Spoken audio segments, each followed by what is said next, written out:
का नगरात एक राजा आणि राणी राहत होते.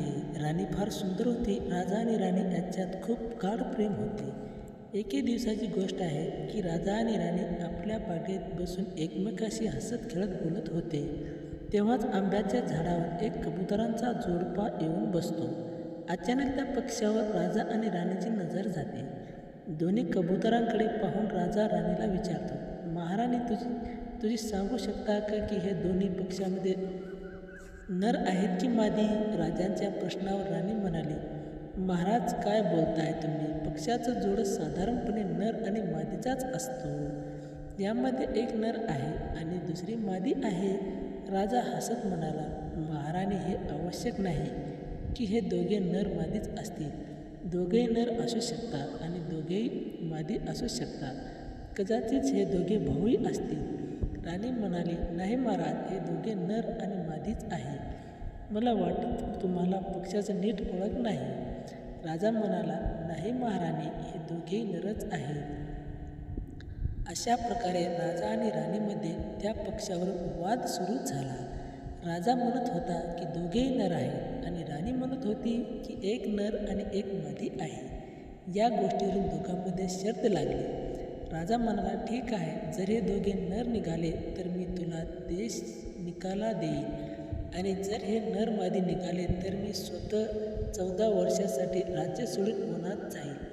दोघांमध्ये शर्त लागली. राजाने लगेच एक शिकारी बोलावले आणि त्याला सांगितले की त्या झाडावर बसलेल्या पक्ष्यांना जाळ्यात पकड.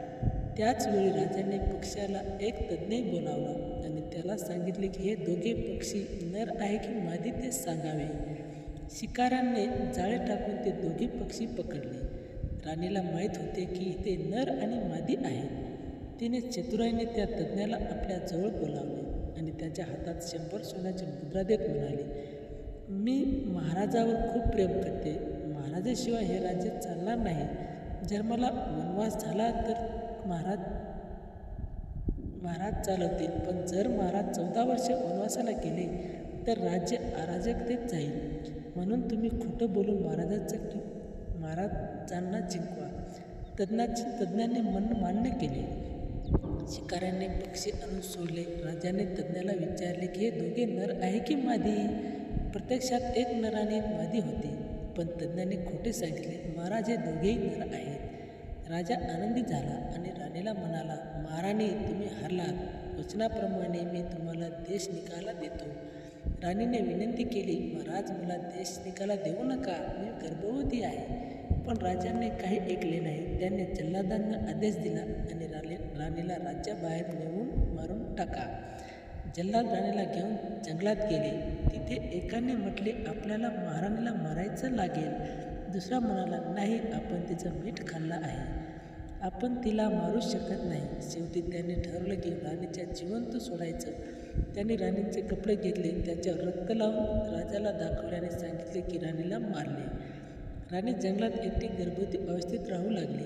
काही दिवसांनी राजा विक्रम तिथे शिकार करत आला. त्याने राणीला पाहिले आणि तिला बहीण म्हणून आपल्या महालात नेले. काळानंतर राणीने एका मुलाला जन्म दिला. त्याचं नाव इंद्रजित ठेवलं. तो मोठा होऊन शूर बुद्धिमान झाला. एके दिवशी त्याला सत्य कळलं. इंद्रजितने 2 कबूतर घेऊन आपल्या वडिलांच्या दरबारात जाऊन तोच प्रश्न विचारला. पुन्हा तज्ज्ञांना बोलावण्यात आले. यावेळी इंद्रजितने तलवार ठेवून सत्य सांगायला भाग पाडलं. तज्ज्ञाने सत्य सांगितल्याने जुनं खोटं उघडलं. राजाला पश्चाताप झाला. तो विक्रम राजाकडे जाऊन माफी मागतो. राणीला बोलावले जाते. राजा तिला पाहून थक्क होतो आणि माफी मागतो. राणी म्हणते की माफीचा अधिकार इंद्रजितकडे आहे. शेवटी विक्रमराज शिक्षा देतात की दरवर्षी राणीला राखी बांधण्यासाठी आणावं. राजा आनंदाने राणी आणि पुत्राला घेऊन परत जातो. राणी आनंदी होते.